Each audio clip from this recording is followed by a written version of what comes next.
I think this is a relatively straightforward prediction, so I'll try to keep this one short. Now, when it comes to, well, first of all, who do I think is going to win? Taira probably wins by round 1 or 2 submission. Maybe I'd lean round 2, because this Park guy, he seems to have a decently good jiu-jitsu, so I assume Taira will probably take his back and have him in a bad position, but Taira doesn't really have devastating ground and pound. So once Taira locks in the body triangle, I do think it'll take a bit of time for him to find the rear naked choke, probably in round 2. So Park will probably survive, and then maybe midway through round 2 or late round 2 he'll get submitted after being put in the exact same position. That's what I think is going to happen. In terms of the striking, let's just start with the striking. I think both of them are on a similar level in terms of striking technique and skill. And Taira, he was able to survive on the feet against Brandon Royval. And Royval was hitting him with some big shots, and Taira was also exhausted, and he was able to survive that. So I do think, although Park has more effective striking, he has good pressure, good offense, throws a lot of volume at times, good combinations, I think Taira will be able to weather the storm and probably survive that. I don't see Taira getting dropped or even hurt that badly. Now Park, he mostly boxes, but he mixes in kicks and knees really well, especially in the clinch. I think he has very good clinch striking. Good dirty boxing, good knees in the clinch.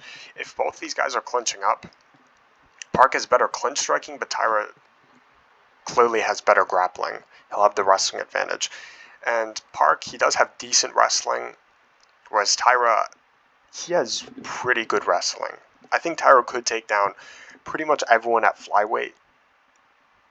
Maybe against the better wrestlers at flyweight, he would fail a lot of attempts, but eventually he'd be able to take them down.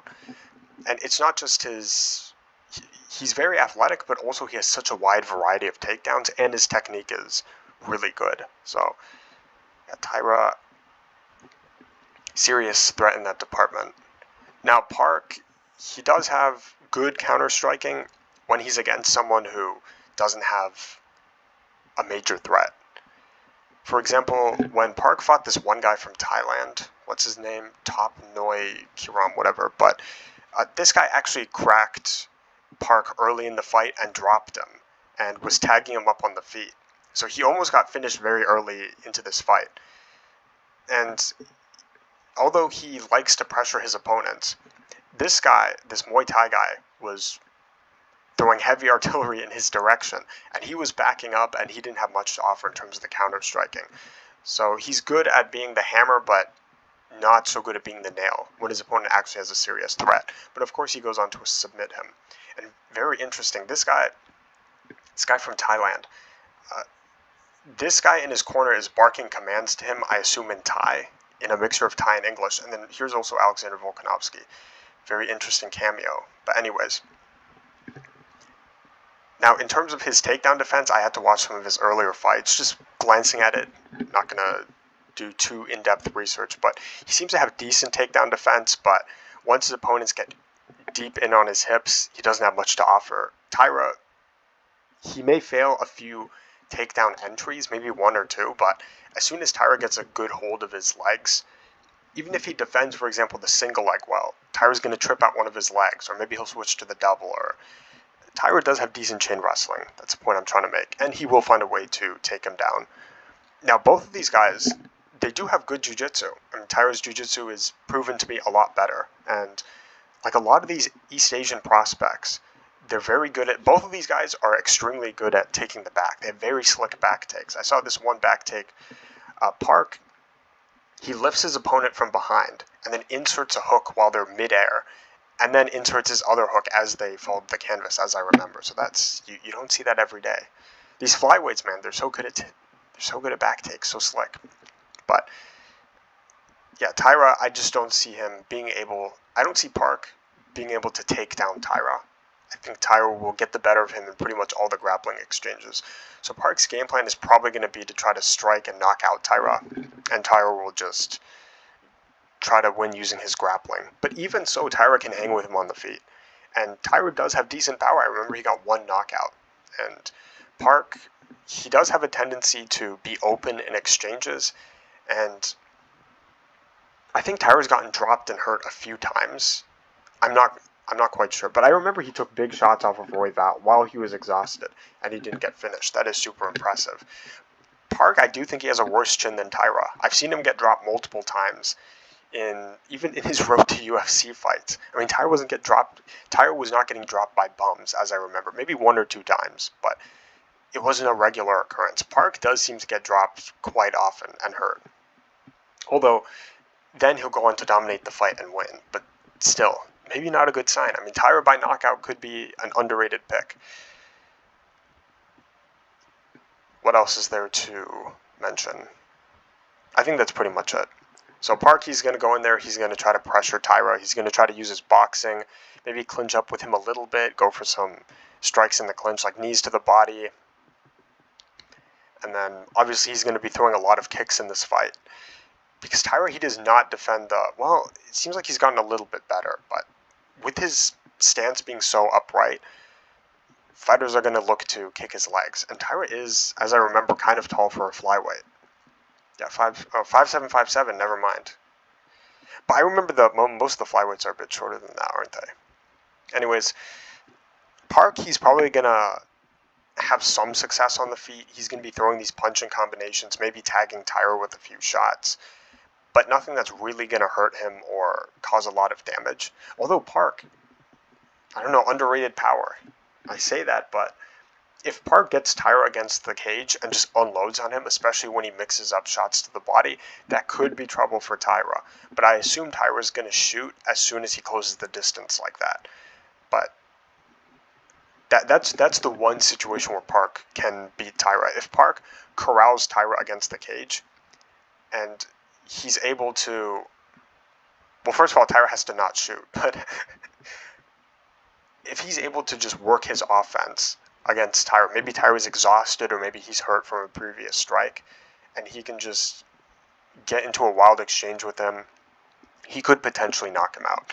Because Park is quite powerful. You have to respect the power, but Taira, I think he's also durable, and he has decent defense in terms of technique, but most of his defense is in his footwork. But also he's probably just going to shoot a reactive takedown the moment Park starts to close the distance.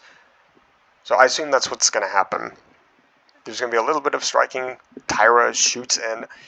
Maybe he fails one takedown. He'll shoot again.